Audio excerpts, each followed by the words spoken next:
Então, esse é o nosso trabalho de artes. Aqui somos as integrantes que fizeram um trabalho e a nossa série nono B. Geralmente, quando pensamos na influência da cultura brasileira no geral, nós acabamos exaltando muito a cultura portuguesa e acabamos deixando de lado a cultura indígena, que apesar de desvalorizada, é algo muito presente no nosso dia a dia. Começando com a culinária. Aqui tem uns exemplos de comidas de origem indígena que são muito presentes no nosso dia a dia, como a gema, tapioca, pamonha, milho e a pipoca popular. A alimentação indígena se baseava principalmente na pesca, caça e plantio. Aqui temos uns exemplos de outras mais comidas de origem indígena que ainda consumimos e muito no nosso dia a dia. O pirão, a tapioca, a farinha, a moqueca de peixe e o óleo de urucum.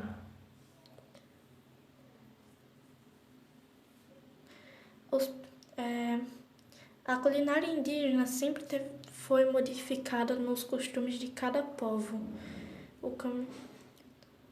E também, essas que nós conhecemos foram, assim vou dizer, também sofreram modificações depois da chegada dos portugueses.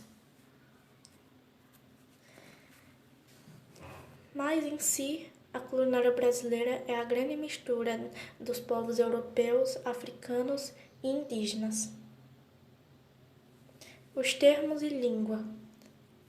Aqui temos uma árvore que representa o tupi, que foi a variação para várias outras línguas que nós conhecemos como línguas tupiniquis. A nossa língua, o português, ele não é uma língua... não é o nosso português. O português brasileiro pode-se dizer que não é um português puro, porque ele recebe muitas variações e alguns termos de origem tanto africana como indígena. Aqui vamos falar das indígenas. Nomes de lugares como alguns nomes de lugares como Maracanã, Praia de Ipanema, Moema, são todos termos de origem indígena. E até mesmo como se chama nós aqui do Rio Grande do Norte, potiguares, que vem do potiguará, que significa comedor de camarão.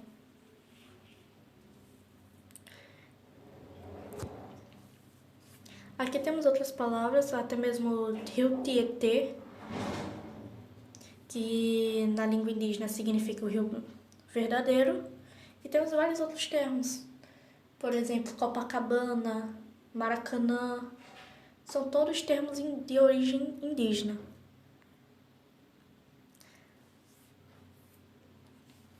E claro que com o tempo o tupi ele evoluiu para várias outras línguas, como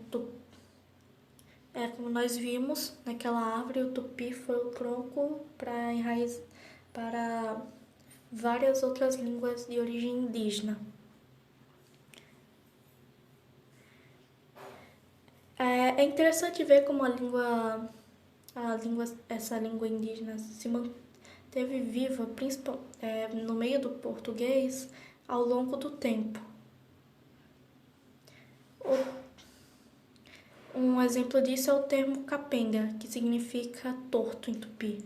Outro também é nhaca, que pode significar cheiro ruim ou muito desagradável. A arte indígena.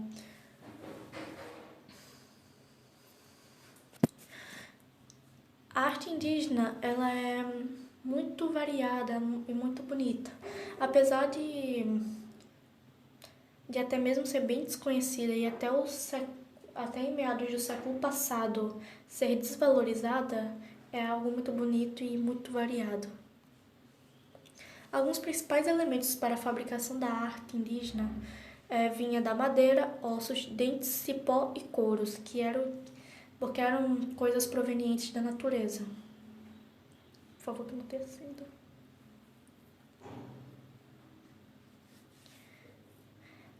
Aqui a influência cultural indígena, os nossos costumes, a nossa vontade de sair, de andar por aí descalço,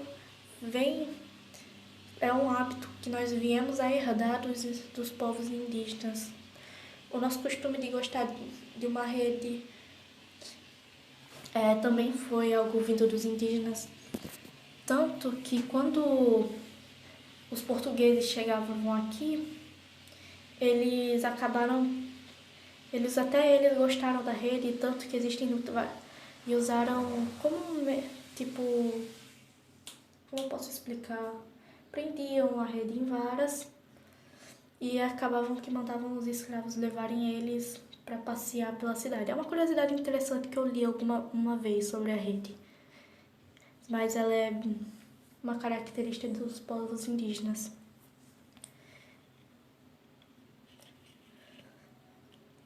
O nosso costume de tomar banho, que além do clima aqui ser mais quente do que na Europa, para eles tomarem banho, também eles acreditavam que a água iria purificar eles, porque eles vinham acreditar que a água purificava o nosso corpo. E também além do calor, era um motivo por eles tomarem muito banho e herdamos esse costume até hoje. A nossa conclusão é que nós vimos que, apesar de desvalorizada, a cultura indígena está presente no nosso dia a dia, a gente queira ou não. É algo presente que sempre estará aqui conosco. Fim da apresentação.